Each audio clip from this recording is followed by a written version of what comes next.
विधानसभा चुनाव के दौरान गृह मंत्री अमित शाह ने तारापुर विधानसभा में अपनी रैली के दौरान वहां की जनता से अपील की थी कि आप लोग बिहार के डिप्टी सीएम सम्राट चौधरी को वोट देकर चुनाव जिताइए।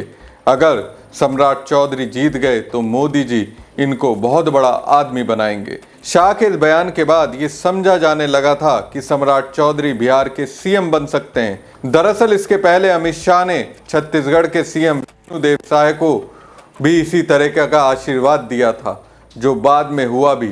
अब सम्राट चौधरी को डिप्टी सीएम और विधानमंडल दल का नेता बनाकर पार्टी ने साबित कर दिया कि अमित शाह ने जो कहा वो करके दिखाया। लेकिन इतनी आसान नहीं है जितनी हम समझ रहे हैं। ये सिर्फ बिहार की सत्ता पर बीजेपी का फोकस नहीं, बल्कि सम्राट चौधरी के साथ यूपी के एक ऐसे नेता को अमित शाह ने जोड़ा है।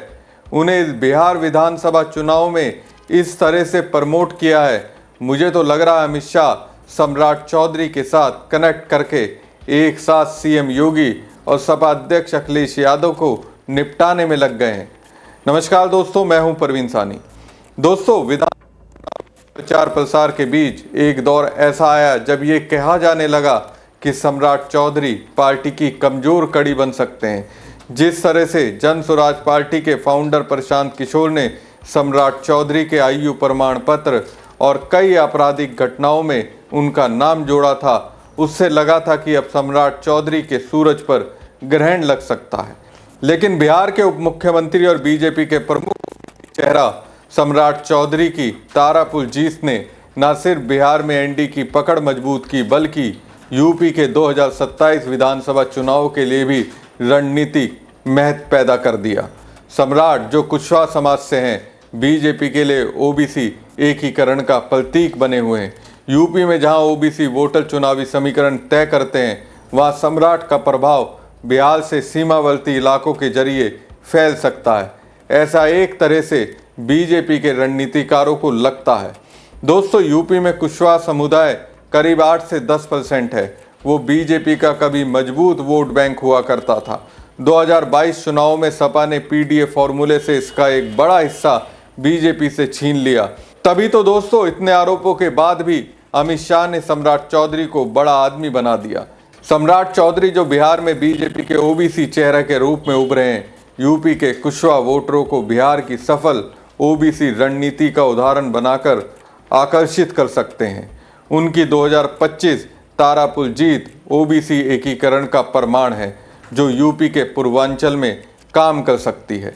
बीजेपी ने केशव प्रसाद मौर्य को इसी तरह इस्तेमाल किया। यही कारण रहा कि बिहार में कोऑर्डिनेटर बनाकर केशव प्रसाद मौर्य को भेजा गया। सम्राट को स्टार कैंपेनर बनाकर ओबीसी सभाओं में बुलाया जा सकता है।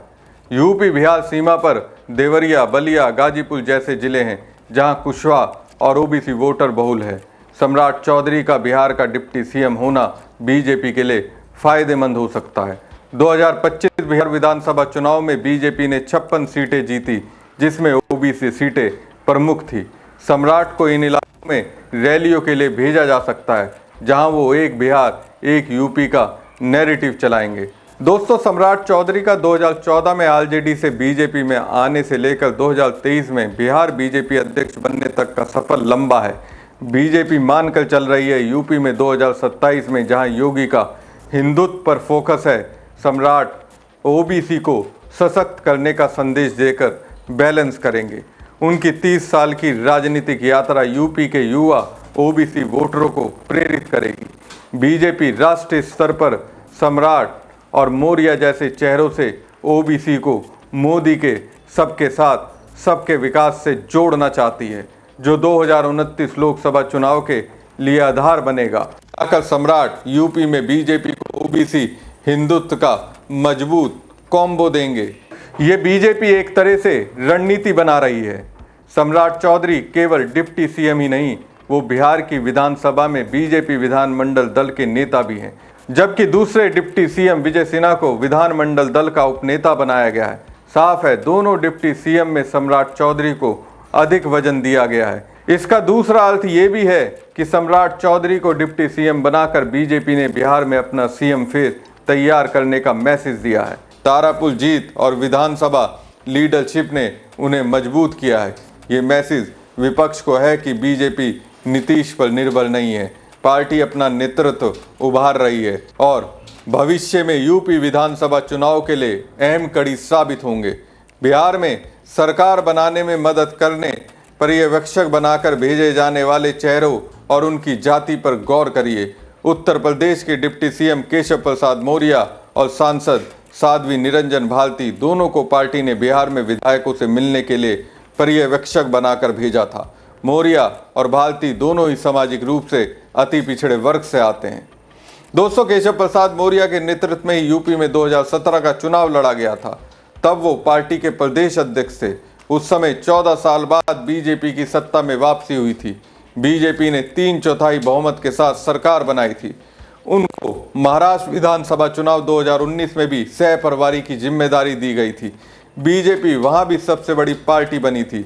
पश्चिम बंगाल में भी को चुनाव प्रबंधन में लगाया गया था। यूपी में बीजेपी को पहली बार सत्ता दिलाने वाले ओबीसी चेहरे कल्याण सिंह से सत्ता की चाबी हासिल हुई थी। उसके बाद 14 साल बाद 2017 में सरकार बनी। तब बतौर प्रदेश अध्यक्ष केशव प्रसाद मौर्य चेहरा थे। इससे पार्टी में यह बात उठती रहती है कि ओबीसी वोट बैंक जरूरी है। इसके लिए पार्टी के पास ओबीसी चेहरा होना चाहिए। उधर हिंदुत्व के ध्रुवीकरण के जवाब में विपक्ष लगातार पीडीए का कार्ड खेल रहा है। इस पीडीए कार्ड से विपक्ष को 2024 के लोकसभा चुनाव में काफी हद तक सफलता भी मिली थी। ऐसे में भाजपा को भी लग रहा है कि किसी तरह पीडीए का तोड़ निकाला जाए। इसी नजरिए से केशव प्रसाद मौर्य उनके पास ओबीसी का बड़ा चेहरा है। यूपी के बाद अब पार्टी इसी का लाभ लेने की कोशिश राष्ट्रीय स्तर पर कर रही है। लेकिन दोस्तों, इससे आगे की बात तो ये है, खतरा तो सम्राट चौधरी और केशव प्रसाद मौर्य को एक साथ प्रमोट करने से सबसे ज्यादा सीएम योगी को है। मुझे तो लग रहा है अखिलेश के पीडीए और योगी के हिंदुत्व को छीनने के लिए अमित शाह ने पड़ोसी राज्य बिहार में ओबीसी नेता को प्रमोट किया है और अब सम्राट के जरिए केशव प्रसाद मौर्य को अमित शाह यूपी में बड़ा आदमी बनाने में लग गए हैं। क्या योगी को कबूल होगा? हमारी खबर आपको कैसी लगी कमेंट बॉक्स में कमेंट करके जरूर बताएं। साथ ही पेज को ज़्यादा से ज़्यादा लाइक और शेयर कीजिएगा। धन्यवाद। हर चुनाव अलग होता है। अगर हम कर्नाटक का देखें तो जब असेंबली इलेक्शन हुआ तो कांग्रेस नंबर 1 थी, लेकिन जब पार्लियामेंट इलेक्शन हुआ तो रिजल्ट दूसरी तरह का। यूपी में अगर हम देखें तो जो पार्लियामेंट का इलेक्शन था वो दूसरा था। तो मैं ये कहना चाहता हूं कि हर रिजल्ट अलग होता है। इलेक्शन अगर असेंबली का है तो अलग रिजल्ट आएगा, पार्लियामेंट का है तो अलग रिजल्ट आएगा। लेकिन यूपी के बारे में मैं कह सकता हूं कि जो पार्लियामेंट जीतता है वही असेंबली जीतती। ये पिछले कई सालों का रिकॉर्ड है। और जहां तक रीजनल पार्टीज की परफॉर्मेंस की बात, मैं दूसरे दल के बारे में नहीं कहूंगा, लेकिन मैं अपनी पार्टी के बारे में कहूंगा। समाजवादी पार्टी ने अभी तक का सबसे अच्छा परफॉर्मेंस दिया और वहां पर दिया जहां पर सरकार कहती थी उनके डबल इंजन